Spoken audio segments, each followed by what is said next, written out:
Agora, oitavo ano, nós iremos falar sobre vozes verbais. Então, para que possamos entender um pouco, vocês precisam prestar bastante atenção, porque esse assunto ele é mais complicado um pouquinho de se entender, tá bom? Então, vamos começar a falar.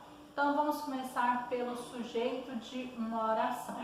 O sujeito de uma oração, ele pode exercer duas funções. Então, a primeira, ele pode exercer uma ação que é executada pelo verbo e ele se torna o agente, né, dessa ação quando ele está sendo executado. E quando ele sofre, né, a ação feita pelo verbo, né? Então, quando ele sofre essa ação, ele é paciente ou, né, ele faz parte da ação desse verbo. Agora nós iremos falar sobre voz ativa e voz passiva. Então vamos entender primeiro o que é voz ativa. Quando o sujeito pratica, né, uma ação, o verbo ele vai sofrer uma voz ativa. E quando o sujeito ele sofre uma ação, o verbo vai ter uma voz passiva. Então, só recapitulando. Quando o sujeito pratica uma ação, o verbo vai ter uma voz ativa. E quando quem sofre, né, quando o sujeito sofre uma ação, né, quando ele sofre, o verbo vai ter voz passiva. Então vamos compreender nos exemplos a seguir. Como vocês já conhecem, já estudaram um pouco sobre os verbos nas séries anteriores, você já compreende um pouco sobre as flexões, como número, pessoa, tempo, modo, os tipos de verbos, suas regências e os complementos, né, e os adjuntos que os verbos podem receber. Então, nós vamos aprofundar um pouco mais sobre vozes verbais, para que vocês possam compreender, e, como já foi dito, voz ativa e voz passiva. Então, só frisando aqui que a voz ativa é quem executa, né, a ação, quem pratica a ação, e a voz passiva é quem sofre a ação.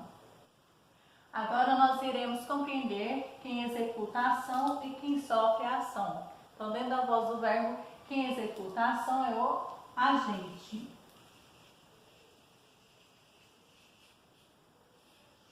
E quem sofre a ação é o paciente. O paciente.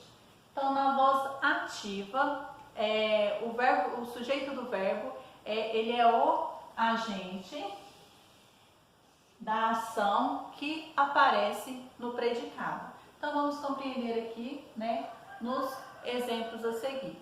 Agora, nós temos aqui o exemplo. Rosa bateu o bolo. Então, dentro desta oração aqui, nós temos aqui o sujeito do verbo. Então, o sujeito do verbo aqui, sujeito do verbo é Rosa. O sujeito do verbo é Rosa. Quem ou que executa a ação, então, quem ou que executa a ação é Rosa.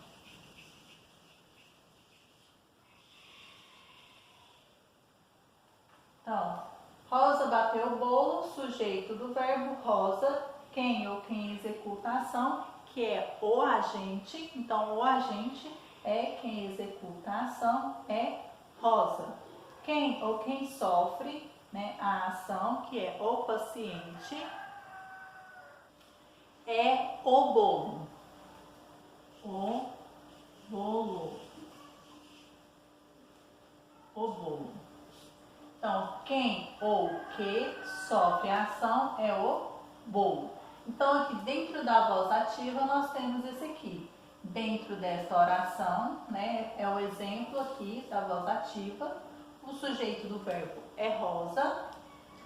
Quem ou que executa a ação é Rosa. Quem ou que sofre a ação, o bolo. E que nós temos aqui quem executa a ação, o agente, e quem sofre a ação, o bolo. Agora nós vamos entender aqui agora essa oração aqui, o bolo foi batido por Rosa, né, dentro da voz passiva, tá bom? Então, nessa oração aqui, dizemos que ela, né, está na voz ativa por quê? Porque Rosa é quem está praticando a ação descrita pelo verbo bateu, tá? Então, por isso que ela está na voz ativa. Rosa, que está praticando a ação que o verbo está descrevendo. Então foi Rosa quem bateu o bolo, tá? Então, vamos para a voz passiva. Na voz passiva, o sujeito do verbo, ele sofre a ação que aparece no predicado. Então, vamos aqui, no exemplo aqui. O bolo foi batido por Rosa. O sujeito do verbo é o bolo. Então, o sujeito do verbo é o bolo.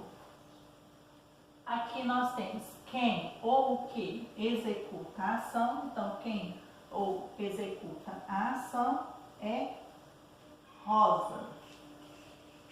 Rosa é quem executa a ação. Quem ou o que sofre a ação? Então, o bolo.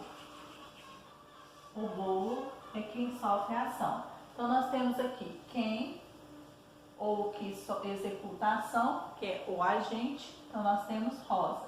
Quem ou que sofre a ação, o bolo, que é o paciente. Então, nós temos aqui a frase: o bolo foi batido por Rosa. Sujeito do verbo, o bolo. Quem ou que executa a ação, Rosa. Quem ou que sofre a ação, o bolo. Repare que nessa oração aqui, o bolo foi batido por Rosa. O sujeito, o bolo, não está praticando a ação descrita pelo verbo. Agora, o sujeito é o receptor da ação da locução verbal foi batido. O bolo foi batido. O executor da ação do verbo é o termo por Rosa. Então, termo por Rosa. Então, ou seja, foi Rosa quem bateu o bolo. Ele é o agente da oração passiva ou agente da passiva. E agora eu vou ler para vocês o que é agente da passiva. Agente da passiva, nós temos aqui a função, uso e exemplos. Vai estar escrito na plataforma esse quadrinho falando sobre isso, tá bom? Função. Na voz passiva, indica o agente o ser responsável pela ação sofrida ou recebida pelo sujeito do verbo. Uso. Normalmente é introduzido pela preposição por e às vezes por de. Então, ele é introduzido às vezes pela preposição por, foi o caso aqui nesse exemplo aqui, por Rosa, ou pela preposição de. Exemplos. Este bolo foi feito pela Eliane. Então, nós temos pela Eliane. Jonas é querido de todos os professores. E nós temos de todos os professores. Tanto o sujeito da voz ativa quanto o agente da voz passiva executam a ação verbal. Na correspondência entre uma frase na voz ativa e outra na voz passiva com sentido semelhante, o sujeito da voz ativa é o agente da voz passiva e o objeto direto da voz ativa é o sujeito da voz passiva. Então, eu vou apresentar alguns exemplos aqui para vocês e vocês vão ver no próximo vídeo, acompanhar a explicação desses exemplos aqui, tá bom?